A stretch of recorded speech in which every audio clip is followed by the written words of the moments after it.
સુરેન્દ્રનગરમાં તંત્રની નોટિસને નજરઅંદાજ કરનાર હોસ્પિટલ સામે કાર્યવાહી થઈ છે। મલ્હાર ચોકમાં આવેલી જનની હોસ્પિટલને સીલ કરી દેવામાં આવી। તંત્રએ સફાઈ રાખવા નોટિસ આપ્યું હોવા છતાં હોસ્પિટલે આંખ આડા કાન કર્યા હતા। દર્દીઓના સ્વાસ્થ્ય સાથે છેડા કરતી હોસ્પિટલને તંત્રએ દંડ ફટકાર્યો હતો। હોસ્પિટલે 75,000 પ્રોપર્ટી ટેક્સ પણ ન ભર્યું હોવાનું સામે આવ્યું હતું। બાકી ટેક્સ ભરપાઈ કરવા માટે પણ તંત્રએ હોસ્પિટલને નોટિસ ફટકારી હતી।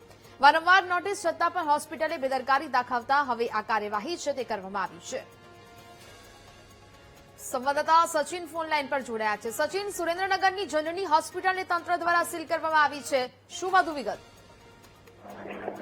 બીજો વાત કરવામાં તો સુરેન્દ્રનગરની જનની હોસ્પિટલ સામે પણ મનપાએ કડક કાર્યવાહી કરી છે। તેમાં મનપા દ્વારા નોટિસ થતા હોસ્પિટલના ટેક્સ નહીં ભરતા આરોગ્ય અને સ્વચ્છતા પણ અંગે ફરિયાદ હતી અને 75,000 પ્રોપર્ટીનો ચેક બાકીને લઈને હાલ હોસ્પિટલને મહાનગરપાલિકા દ્વારા સીલ મારવામાં આવી।